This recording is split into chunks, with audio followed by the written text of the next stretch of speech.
वो 3 है, तनुश्री यादव, रवीना अहवान। और हमारे जो ग्रुप का टॉपिक है वो है इंटरनेट टेक्नोलॉजी, जिसके बारे में आज हम बात करेंगे। और जो स्टार्टिंग करेंगी वो हमारी ग्रुप लीडर करेंगी, यशवंती हुई। इंटरनेट कैसे यूज़ होता है, कहाँ यूज़ करते हैं, आजकल के विश्व क्षेत्र में इंटरनेट का कैसे यूज करते हैं। इंटरनेट क्या है? इंटरनेट को जानने से पहले इंटरनेट का फुल फॉर्म जानते हैं। इंटरनेट का फुल फॉर्म है इंटरकनेक्शन नेटवर्क होता है। इंटरनेट को एक नेटवर्क और बहुत सारे नेटवर्क से जोड़ते हैं, तब जाके इंटरनेट बनता है। इंटरनेट से कहीं भी इंफॉर्मेशन भेज सकते हैं या प्राप्त भी कर सकते हैं। इसके आगे का तनुश्री यादव कंटिन्यू करें। इंटरनेट का प्रयोग सबसे पहले कहाँ हुआ है ना, तो इसको आप लोगों को एक क्वेश्चन देना चाहती हूँ मैं, एक पहेली दूंगी जिसको आपको सबको सोच के सॉल्व करना है और उस कंट्री का नेम बताना है जहाँ से इंटरनेट सबसे पहले स्टार्ट हुआ है। ठीक है,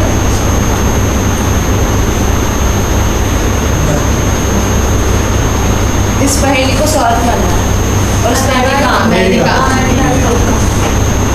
बहुत अच्छी बात। सो इसके आगे जो कंटिन्यू करेगी वो है रवीना अहवान। बताया दिया है कि इंटरनेट को फुल फॉर्म होता क्या है। इंटरनेट का फुल फॉर्म होता है इंटरकनेक्ट नेटवर्क। 1969 में पहली बार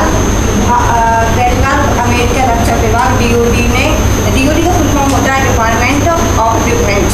ये रक्षा मंत्रालय के अंतर्गत आता है। DOD ने एक कंप्यूटर से दूसरे कंप्यूटर को जोड़ने के लिए किया था और इसका 1980 में इसका नाम इंटरनेट हो गया।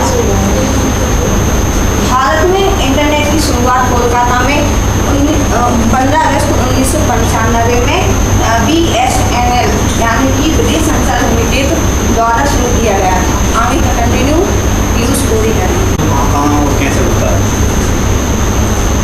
एजुकेशन के क्षेत्र में इंटरनेट का उपयोग आजकल बढ़ गया है, क्योंकि जब से ऑनलाइन क्लासेस चालू हुई हैं तब से इंटरनेट के माध्यम से ही ऑनलाइन क्लासेस चालू हुई। ऑफिसेज में कोरोना काल में ऑफिसेज में इंटरनेट का उपयोग बढ़ गया, क्योंकि वर्क फ्रॉम होम हुआ या फिर रील के माध्यम से इंटरनेट के माध्यम से। मनोरंजन के क्षेत्र में online gaming, online videos, online pictures mobile के जरिए देख सकते हैं। किसी की कहाँ कहाँ यूज़ होता है ना, और जो अभी पहले किया वो प्रिया ने किया एंड इसके आगे मैं कंटिन्यू करूँगी। सो रिसर्च, एक बार रिसर्च इंग्लिश में तो सबको पता है रिसर्च क्या होता है ना। अब इसका हिंदी में अगर अपन अनुवाद करें तो री का मतलब होता है बार बार और सर्च का मतलब होता है खोजना, है ना। किसी चीज़ को बार बार खोजना, जैसे हम लोग भी अगर सर्च मारें किसी चीज़ को नहीं मिलती तो उसको बार बार ट्राई करते हैं ना, ताकि उस चीज़ को रिसर्च कर पाए। और किसके थ्रू कर पाते हैं? इंटरनेट के थ्रू, है ना। तो रिसर्च में इंटरनेट का यहाँ भी इस्तेमाल होता है कि हम लोग किसी चीज़ को बार बार सर्च करते हैं। ठीक है, सोशल मीडिया में बहुत सारे ऐप्स आते हैं। आपका इंस्टाग्राम हो गया, व्हाट्सएप हो गया, टेलीग्राम हो गया, है ना, ट्विटर हो गया, स्नैपचैट हो गया, एटसेट्रा काफ़ी सारे होते हैं जहाँ पर इंटरनेट का यूज़ होता है। सभी आप जानते हैं। ठीक है, आती है बैंकिंग में क्या होता था कि पहले बैंक जाना होता था, छोटे से छोटे काम के लिए हमें बैंक जाना होता था, चाहे वो कितनी भी दूर हो, है ना। लेकिन आजकल हमारे पास इंटरनेट है तो हमें बैंक जाने की ज़रूरत नहीं है छोटे से छोटे काम के लिए, क्योंकि हमारे पास इंटरनेट है। तो उससे हम लोग अपना बैंक बैलेंस चेक कर सकते हैं, पैसे ट्रांसफ़र कर सकते हैं, है ना, या फिर और भी जो चीज़ें एक्सेट्रा वो यहाँ पे इस्तेमाल होता है इंटरनेट बैंकिंग में। कि सबसे ज़्यादा यही होता है कि आप पैसे ट्रांसफ़र कर रहे हो, अगर किसी को भेजना है बैंक जाओ भेजो, अपने अकाउंट में पैसे डालने हैं बैंक जाओ भेजो। बट आज हमारा समय भी बचता है ना, और हर चीज़ होती है। सो नेक्स्ट ऑनलाइन शॉपिंग सबकी फेवरेट, खासकर मम्मियों की, है ना। मतलब कि घर में इतना काम होने के बावजूद भी पहले क्या होता था, जब इंटरनेट नहीं होता था तो मार्केट जाना होता था, खरीद के लाओ सामान, ये करो वो करो। लेकिन आज इंटरनेट है तो मीशो डाउनलोड कर लो, फ्लिपकार्ट डाउनलोड कर लो, अमेजोन डाउनलोड कर लो, उसके थ्रू आप कुछ भी चीज़ ऑर्डर कर सकते हो, है ना। तो इसमें हमारा टाइम भी बचत होती है, ठीक है, और एक्सेट्रा एक्सेट्रा। सो ऑनलाइन शॉपिंग में हमारा यहाँ पे इंटरनेट यूज होता है। सो इसके आगे जो कंटिन्यू करेंगे वो पीयूष थोड़ी देर में। जैसे हम दूर रहकर भी बात नहीं कर पाते हैं, उन लोगों को हम इंटरनेट के जरिए बात कर सकते हैं। 1000 किलोमीटर दूर बैठे व्यक्ति से फेस टू फेस सिस्टम के माध्यम से बात कर सकते हैं। इंटरनेट से हम कई लोगों के साथ एक साथ संपर्क साध सकते हैं। किसी भी सूचना को प्रेषित करना है तो हम इंटरनेट के माध्यम से एक साथ हज़ारों लोगों में पहुँचा सकते हैं। इंटरनेट से हमारे समय की और पैसे की भी बचत होती है। इंटरनेट के द्वारा सरकारी सेवाओं को हम अच्छे से यूज कर सकते हैं। इंटरनेट का टॉपिक था वो यहीं पर ख़त्म होता है। सो सबसे पहले तो आप सभी का बहुत बहुत धन्यवाद कि आपने हमें अपना टाइम दिया, इतना कीमती, हमारे इंटरनेट टॉपिक के लिए। एंड अगेन धन्यवाद। Good afternoon sir, good afternoon all friend. मेरा नाम शिवरती मर्सकोले है, मैं टीम बी से हूँ। हम आज सभी ने मिलकर एक स्वास्थ्य जागरूकता के ऊपर एक प्रेजेंटेशन तैयार किए हैं, जिसमें हम आज पढ़ेंगे स्वास्थ्य क्या है, स्वास्थ्य जागरूकता क्या है, साथ ही बीमारियों के बारे में भी जानेंगे और मानसिक और जागरूकता के बारे में भी जानेंगे। तो चलिए शुरू करते हैं। स्वस्थपूर्ण शारीरिक और मानसिक सामाजिक कल्याण की स्थिति है, ना कि बीमारी या दुर्बलता की अनुपस्थिति के लिए। शारीरिक मतलब शरीर से स्वस्थ रहे, मानसिक मतलब रोज ध्यान लगाना चाहिए जिसमें मानसिक स्वस्थ रहे, और शारीरिक मतलब समाज के लिए अच्छे कार्य करना, जैसे कि क्रिस्प में संस्था अच्छी सुविधा दे रही है जिससे कि सामाजिक कल्याण। हेल्थ के प्रति जागरूकता, general understanding and knowledge about health care and its services, health needs, diseases and preventive measures. Health, what we can say health awareness मतलब जागरूकता। जब हमारी बॉडी में कुछ भी इम्बैलेंस होता है, इम्पास्चर्ड होता है, then we can set it health awareness. तो हमें उसके बारे में हर एक चीज़ की जानकारी होना बहुत ज़रूरी है। लाइक हेल्थ, हमें उसके बारे में क्या सही है, हमारी बॉडी को क्या चाहिए, उसके प्रति जो भी बीमारियां होती हैं, और एंड प्रिवेंटिव मेजर्स मतलब उनको हम ठीक कैसे करें। Can have next slide. What is disease? Disease, a simple definition of disease is an illness or sickness characterized by specific signs or symptoms.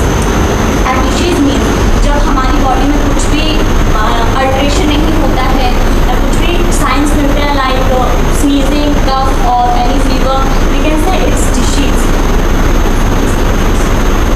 These are the common diseases in humans. First is malaria, headache, sweating and shivering. Headache means सिर दर्द, sweating means पसीना आना, shivering means कांपना। Next one is common cold, headache, high fever and sneezing. इसमें भी same है, headache मतलब सिर दर्द, high fever मतलब बुखार and sneezing मतलब छींक आना।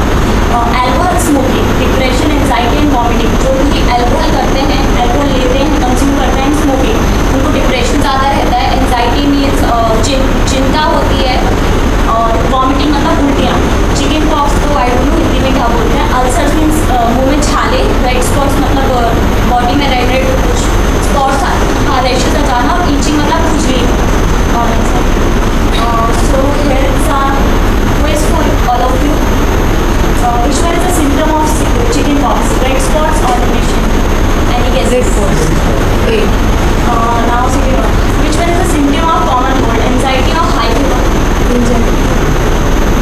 Any guesses?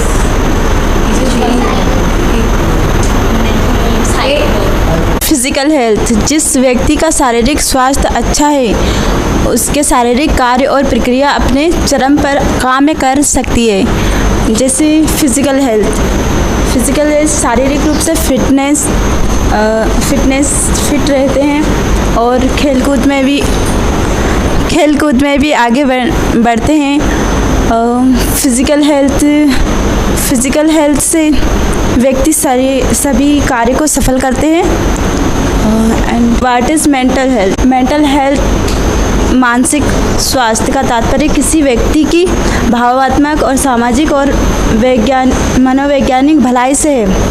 एक पूर्ण सक्रिय जीवन शैली के हिस्से के रूप में मानसिक स्वास्थ्य उतना ही महत्वपूर्ण है जितना शारीरिक स्वास्थ्य है।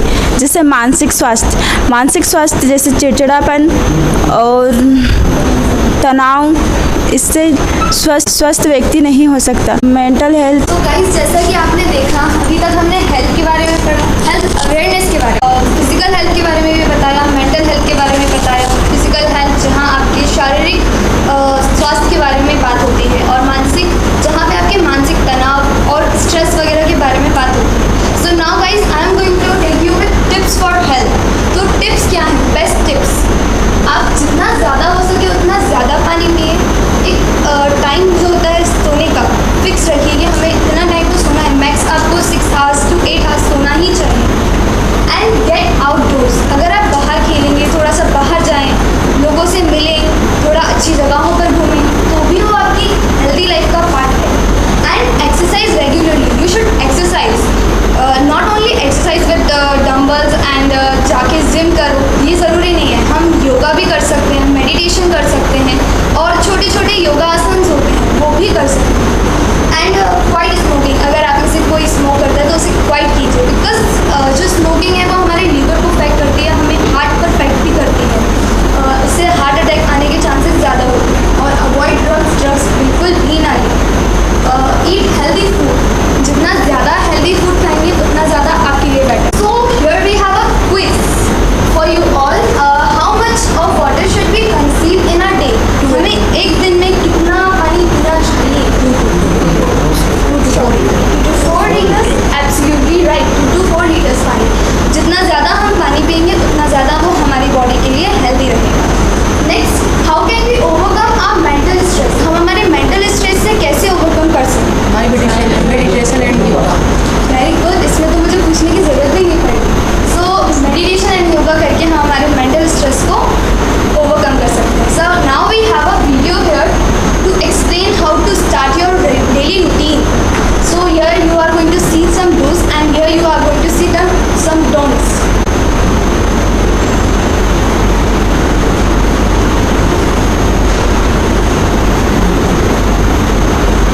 Having healthy breakfast and less than that.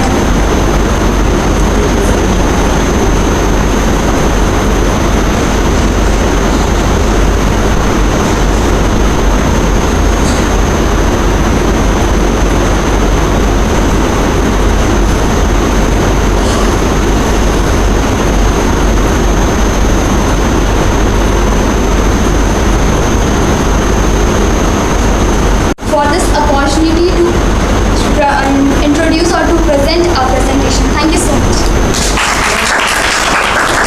Good afternoon sir, good afternoon everyone. मेरा नाम सीमा हाके है और मैं ग्रुप सी से हूँ, और मेरे ग्रुप में दीक्षा, लक्ष्मी और रीना है, और हमारा टॉपिक सेव द लाइफ है। तो आज हम बताएंगे।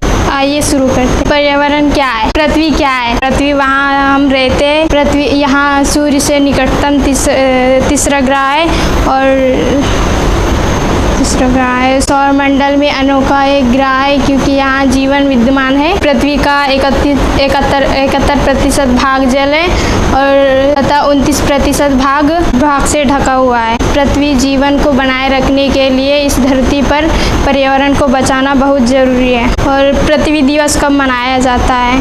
22 अप्रैल। कैसे धरती को बचाने में मदद करें? वृक्षारोपण करें, वृक्षों की कटाई ना करें, और जल संरक्षण करें, और जल संरक्षण से बचाना और जीव जंतुओं की रक्षा में मदद करें। ठीक है, पृथ्वी को बचाने के लिए पहले हम वृक्षारोपण करेंगे, क्योंकि वृक्ष नहीं रहेंगे तो वृक्षों से हमें बहुत लाभ है। जैसे हमें ऑक्सीजन मिलती है, जैसे आप इस इमेज में देख सकते हैं, सांसें हो रही हैं कम, आओ पेड़ लगाएं। ठीक है, और जैसे पेड़ हमें फल देते हैं, छाया देते हैं, ऑक्सीजन देते हैं, तभी हम मनुष्य क्या कर रहे हैं? पेड़ों को काट ही रहे हैं। जैसे कि आप देख सकते हैं, पहले अगर हम पेड़ लगाएंगे, उसकी देखभाल करेंगे, तो बाद में हम उसकी छाया में सो पाएंगे, और फिर फल, ऑक्सीजन सब हमारी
जल प्रदूषित हो जाता है और प्रदूषित जल के सेवन से उल्टी, दस्त, टाइफाइड जैसी कई बीमारियां हो जाती है।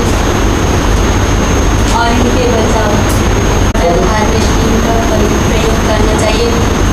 घरों का कचरा नदी नालियों में फेंकने के बजाय डस्टबिन में डालें। वर्षा के जल को संग्रहित करना चाहिए। इससे हमें वर्षा के जल को संग्रहित करना चाहिए, पेड़ पौधे लगाना चाहिए ताकि वो वर्षा के जल को अपनी ओर आकर्षित करते हैं, जिससे बारिश होती है। और बारिश होती है तो हमारे लिए बहुत ही शुद्ध जल होता है, जिसके कारण हम वर्षा के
प्रेजेंटेशन वो क्रिस्प के बारे में कि क्रिस्प क्या है, क्रिस्प में कौन कौन से कोर्सेज होते हैं और इन कोर्सेज को करके ना आप कहाँ कहाँ पर जॉब कर सकते हो और आप किन किन क्या क्या बन सकते हो। कल्पेज, My name is Pooja Yadav. My name is Vishal Agarwal. So first में आप देख सकते हैं हमारे क्रिस्प का लोगो, जो कि हमारा क्रिस्प जो ISO 9001 एंड 2015 से सर्टिफाइड है। साइड में आप देख सकते हैं पावर ग्रिड, जो पावर ग्रिड एक कंपनी है जो कि इसी तरह के अलग अलग तरीके के कोर्स करवाते हैं ऑर्गेनाइजेशन में ना। तो आप क्रिस्प का फुल फॉर्म देख सकते हैं, centre for research and industrial staff performance. जो हमारे क्रिस्प का एड्रेस है, जो कि CRISP Shyamla hills road, front of Mana zone, Krishnanagar, Shyamla hills road, Bhopal. And हमारे क्रिस्प की ऑफिशियल वेबसाइट है www.crispindia.com। एंड जैसे ही आप यहाँ पर आएंगे तो आपको इस तरीके का ऑफिस नजर आएगा। सो कौशल परीक्षण से रोजगार, इसका मतलब ये है कि आप यहाँ पर आपको वो स्किल सिखाई जाती है, प्रैक्टिकल नॉलेज, जिनका यूज़ करके आप कहीं पर भी जॉब करेंगे तो आपको कोई भी परेशानी नहीं आएगी। और देखिए हमारा प्रोग्राम निःशुल्क प्रोग्राम है, यहाँ पर आपको कोई भी ₹1 की देने की जरूरत नहीं है और आप यहाँ पर इस तरह की ट्रेनिंग देख सकते हैं। तो अब हम बताते हैं कि यहाँ पर कौन कौन से कोर्सेज करवाए जाते हैं। क्योंकि हमारा पहला कोर्स है domestic data entry operator, 2 and 4 wheeler servicing, computer networking, solar PV installer, assistant electrician, CNC machine operator, fashion designer and graphic designer. So overall हमें सारे कोर्सेज को डिफाइन नहीं कर सकते क्योंकि हमारे पास टाइम कम है, लेकिन हमने कुछ कोर्सेज को हमने डिटेल में समझाया। कंटिन्यू, जो कि हमारा फर्स्ट कोर्सेज है domestic data entry operator. Data entry operator का मतलब जैसे कि इसके नाम से पता चलता है डेटा एंड एंट्री, यानी कि डेटा को इंटर करना कंप्यूटर में हो, चाहे सॉफ्ट कॉपी में भी हो सकता है या फिर हार्ड कॉपी में भी हो सकता है। आप उस फोटोज देख सकते हो हमारे। और इसमें हमें टाइपिंग स्किल सिखाई जाती है एंड कंप्यूटर फंडामेंटल के बारे में बताया जाता है। एंड मोस्टली यहाँ पर आपको 3 सॉफ्टवेयर सिखाए जाते हैं, जो कि हमारा Microsoft Word, Microsoft Excel and PowerPoint. And इनको करने के बाद हम जानते हैं कि हमारी जॉब अपॉर्चुनिटी क्या है। इसमें आप डेटा एंट्री ऑपरेटर बन सकते हो, यानी कि जहाँ पर भी डेटा एंट्री से रिलेटेड जो भी वर्क होता है आप उस वर्क को कर सकते हो। एंड ऑफिस एग्जीक्यूटिव, यानी कि ऑफिस में जो भी वर्क होता है वो चाहे एप्लीकेशन लिखना हो, चाहे स्लाइड बनाना हो, चाहे कुछ भी एंट्री करना हो, और वो काम है तो कर सकते हैं। एडमिनिस्ट्रेटिव वर्क कर सकते हैं, आप रिसेप्शनिस्ट यानी कि रिसेप्शन पर बैठ सकते हो। एंड आप फ्रीलांसिंग कर सकते हो, यानी कि आप जो भी वर्क हो वो अपने क्लाइंट से ले सकते हैं एंड आप उस वर्क के हिसाब से आप उनसे मनी चार्ज कर सकते हैं। Thank you. इसके क्या होता है, ग्राफिक डिज़ाइन में अलग अलग कंप्यूटर और सॉफ्टवेयर के जरिए हम आर्ट डिज़ाइन करते हैं, ठीक है। उसमें PS ऑफिस और कोरल ड्रॉ और इनपेज पे वर्क करना सिखाते हैं, ठीक है। और इसमें जहाँ जहाँ हमें जॉब मिलती है वो है, जैसे हम फोटो एडिटिंग कर सकते हैं, ग्राफिक डिज़ाइनिंग और लोगो एडिटिंग और फ्रीलांसिंग, और ये poster designer, banner designer and media and news में, ठीक है, हम यहाँ जॉब कर सकते हैं। इसके बाद आता है कंप्यूटर नेटवर्किंग। कंप्यूटर नेटवर्किंग क्या होता है? कंप्यूटर नेटवर्किंग में क्या होता है कि हार्डवेयर, सॉफ्टवेयर और प्रोटोकॉल का उपयोग करके हम नेटवर्किंग बनाते हैं, कंप्यूटर नेटवर्किंग का उपयोग करते हैं, ठीक है।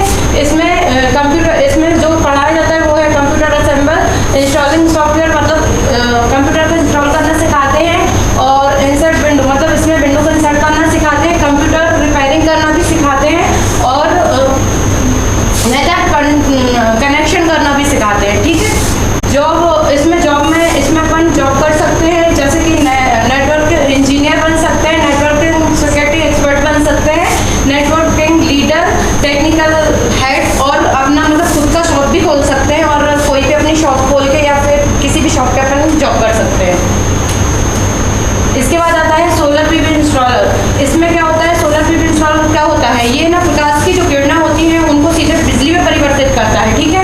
उसमें सोलर इंस्टॉलिंग करना सिखाते हैं और मेंटेनेंस और उसको ऑपरेटर करना सिखाते हैं, PV डिज़ाइन करना सिखाते हैं और सोलर इम्प्रूवमेंट करना सिखाते हैं, और बैटरीज एंड थर्मल को स्टोरेज करना सिखाते हैं। इसमें हम जॉब कर सकते हैं, जैसे कुछ बड़े बड़े सोलर वो हैं जिसमें हम जॉब कर सकते हैं, जैसे टाटा सोलर कंपनी हुई, अदानी सोलर हुई, गोल्डी सोलर हुई और लूम सोलर हुई, जहाँ पे हम इनमें जॉब कर सकते हैं। और सबसे बड़ी कंपनी जैसे टाटा, अदानी और ये गोल्डी और लूम, ये कुछ मतलब ऐसी कंपनियां हैं जो बहुत बड़ी हैं, ठीक है। इसके बाद विशाल आपको इसमें हमको सिखाया जाता है repairing, bike repairing and car repairing, body parts को रिपेयर करना, फिट करना। एंड इसमें हम जॉब कर सकते हैं, पर्सनल गैरेज खोल सकते हैं, and hero, Honda, TVS, Toyota कर सकते हैं। हमारे यहाँ क्रिस्प में अदर फैसिलिटी दी जाती है, उनमें आता है लाइब्रेरी की फैसिलिटी दी जाती है and PD classes and English classes की फैसिलिटी दी जाती है। एंड नेक्स्ट फैसिलिटी है रहने के लिए हॉस्टल की एंड आने जाने के लिए बस की फैसिलिटी एंड कैंटीन की फैसिलिटी। नेक्स्ट कंटिन्यू करेंगे तो सर्टिफिकेट दिया जाता है, जिसके बाद हमें 100% जॉब प्लेसमेंट की गारंटी दी जा सकती है। और ये हम चारों ने मिलकर बनाया, बहुत हंसी खुशी करके और सर से पूछा हमने, शानदार तरीके से बना। जो टॉपिक है education system, new education system, पुराने ज़माने में कैसा था, न्यू ज़माने में कैसा है, और यही सब कुछ उसके समस्या समाधान गांव में कैसा है और शहरों में कैसा है, ये सब कुछ। तो हमारे ग्रुप का नाम है, फर्स्ट नंबर पे रजनी दीदी है, सेकंड पे तो मेरे को जानते हैं विवेक कुमार, ये अपने शेख अली और ये अपने अजय गुप्ता। चलिए ठीक है, तो अब स्टार्ट करते हैं हमारे presentation. Hello friend, my topic is I student for domestic data entry operator. Good afternoon, and I student for domestic data entry operator through by Somnath sir, and my group name is RVSA. RVSA, R for Rajni Tiwari, and B for Vivek Mehra, or S for Sheikh Ali, and A for Akshay Gupta. And my topic is education. My topic is शिक्षा का महत्व, व्यक्तिगत विकास, ज्ञान समाज और आत्म जागरूकता, आत्मसम्मान इत्यादि। मतलब अपने व्यक्तिगत विकास, मतलब एजुकेशन से मतलब ये है कि मतलब खुद अगर हम एजुकेटेड है तो किसी से बात करने के लिए हमें संकोच नहीं करना पड़ेगा किसी चीज़ का, और पढ़े लिखे नहीं है, अगर सामने वाला अगर 2 शब्द इंग्लिश के भी बोल दिया अगर तो समझ नहीं पाएंगे हम, और अगर थोड़ी सी पढ़े लिखे हैं तो अगर 2 शब्द बोल रहा है तो उसके अगर मतलब 10 शब्द है अगर तो 5 शब्द तो समझ में आते हैं और जवाब देने में हमको मतलब समझदारी आती है। आर्थिक, मानव पूंजी, नवाचार, उद्यमिता और राजनीति भागीदारी इत्यादि। मतलब ये आर्थिक मतलब जैसे हम पढ़ाई करते हैं तो कभी भी मतलब हमारी फैमिली मतलब किसी चीज़ से सपोर्ट नहीं कर पाती, या मनी प्रॉब्लम होती है, और या मनी की प्रॉब्लम की वजह से या अपन घर से बाहर नहीं निकल सकते, उसकी वजह से पढ़ाई आगे नहीं कर पाते हैं। और सामाजिक मतलब समाज किसी भी चीज़ के लिए मतलब पढ़ाई अगर करो या मतलब कोई लेडीज़ पढ़ाई करती है, गर्ल्स पढ़ाई करती है, ग्रामीण से खासतौर पे बताऊंगा कि मतलब अगर कोई बाहर जाके पढ़ाई करना चाहते तो उसके लिए ज़्यादा रोक टोक होती है। मतलब उनको बोला जाता है कि बाहर जाके क्या करोगे, क्या पढ़ोगे, और उन्हें मतलब ज़्यादा नीचे दिखाया जाता है कि आप लोग उठ नहीं पाओ किसी भी फील्ड में। History of education. प्राचीन काल, भारत की प्राचीन शिक्षा आध्यात्मिकता पर आधारित थी। शिक्षा मुक्त एवं आत्मबोध के सम्मान के रूप में थी। मध्यकालीन, यह प्रधानता धार्मिक शिक्षा दी जाती थी, साथ साथ इतिहास, साहित्य, व्याकरण, तर्कशास्त्र, गणित, कानूनी इत्यादि पढ़ाई होती थी। आधुनिक काल, भारत में आधुनिक शिक्षा की नींव यूरोपीय ईसाई धर्म प्रचारक तथा व्यापारियों के हाथ से डाली गई। उन्हें कई विद्यालय स्थापित किए। ग्रामीण क्षेत्र में शिक्षा की वर्तमान स्थिति, आपने जैसे गांव में देखा होगा कि गांव में शिक्षा की वर्तमान स्थिति क्या है, बुनियादी ढांचों की कमी, सामाजिक आर्थिक बाधाएं, शैक्षिक गुणवत्ता, शिक्षकों की कमी, बुनियादी ढांचे की कमी, मतलब समझते स्कूल टूटे फूटे, बेंच टूटे फूटे पड़े, टाइल्स पड़े पड़े हुए, सामाजिक आर्थिक बाधाएं। सामाजिक आर्थिक बाधाएं की मतलब कि क्या है कि लड़कियों को पढ़ने नहीं देते, लड़कों को सिर्फ पढ़ने देते हैं, तो ये भी है। और शैक्षिक गुणवत्ता, शैक्षिक गुणवत्ता मतलब कि निम्न स्तर के वहाँ पर मिलते हैं, मतलब कि 100 बच्चे हैं तो सिर्फ उसमें एक ही सर है, या फिर एक छोटा सा क्लास है तो छोटे से क्लास में बच्चे को कुछ के भर दिए और सिर्फ क्लास में सर ही है। और सर भी कुछ ऐसे हैं कि वो पढ़ा नहीं रहे या फिर कुछ कर रहे हैं, फिर कुछ भी कर रहे हैं, तो ऐसे कुछ है। और शिक्षकों की भी वही बताया कि 100 बच्चे या फिर 200 बच्चे हैं तो उनमें सिर्फ 1 या 2 शिक्षक, बस। समाधान, इसकी समाधान क्या क्या होने चाहिए? फर्स्ट नंबर है सरकारी प्रयासों को मजबूत करना। सरकारी प्रयासों को मजबूत करना मतलब कि सरकारी जो कामकाज है उनको मजबूत करना, अच्छा स्कूल बनवाना, भवन बनवाना, और यही सब कुछ है कि बेंच वेंच सब कुछ सही करना। निजी क्षेत्रों की भागीदारी, निजी क्षेत्रों मतलब कि जो निजी लोग हैं वहाँ के जो लोकल लोग हैं उनकी भागीदारी करना, उन लोगों को इकट्ठा करके एक मतलब पंचायत तैयार करके वो लोगों से ये राय लेना, और ये शासन के द्वारा ये काम को करवाना कि ये हमारे गाँव में इस चीज़ की कमी है तो यहाँ पे स्कूल होना चाहिए और ये न्यू एजुकेशन सिस्टम लाने चाहिए। शिक्षा नीति में सुधार, तो ये भी वही है कि शिक्षा नीति में सुधार जैसे हो गया कि पुरानी शिक्षा नीति को ख़त्म करके, मतलब एकदम से तो ख़त्म नहीं कुछ ऐसी चीज़ें हैं कि उनको ख़त्म करनी चाहिए और उसमें कुछ न्यू टेक्नोलॉजी वाली चीज़ें उसमें लानी चाहिए। समुदायों की भागीदारी वही समझ लेना, जैसे आपके गांव के लोगों को, वही पूरे सभी लोगों को इकट्ठा करके वो करना चाहिए। और early childhood education system, early childhood education system का मतलब है कि जो बच्चे जैसे जन्म लेता है वो 4 साल का होता है या 5 साल का होता है, 5 साल के 8 साल के अंदर ही उसको कम से कम स्कूल में एडमिशन दिला देना चाहिए, KG1 KG2 इसमें। तो उससे क्या होगा कि वो जैसी स्थिति में रहेगा वो वैसा ही बनेगा। उस उम्र में क्या होता है, उसकी भाषा का विकास होता है। उसको स्कूल भेजेगा तो उसको सही भाषा मिलेगा, सही सिस्टम मिलेगा, जिससे वो सही से ग्रो करेगा। उस टाइम उसका शारीरिक विकास होता है, भाषा का विकास होता है, संज्ञात्मक कौशल, सीखने की क्षमता, ये सब कुछ, सामाजिक कौशल, समाज में कैसे लोग कैसे बोल रहे हैं, कैसे व्यवहार कर रहा है, ये सब कुछ। भावनात्मक विकास मतलब कैसे कोई घटना घट रहा है, हंसना है, किसी के साथ बातें करना है, किसी कैसे सुख दुख में कैसे रिएक्ट करना, ये सारी चीज़। नेक्स्ट बस अभी तक भी मैंने बताया, हमें टेक्नोलॉजी के बारे में कुछ बताना है। आज सब कुछ टेक्नोलॉजी से ही हो रहा है, जैसे कि हम यहाँ पे क्लासरूम में भी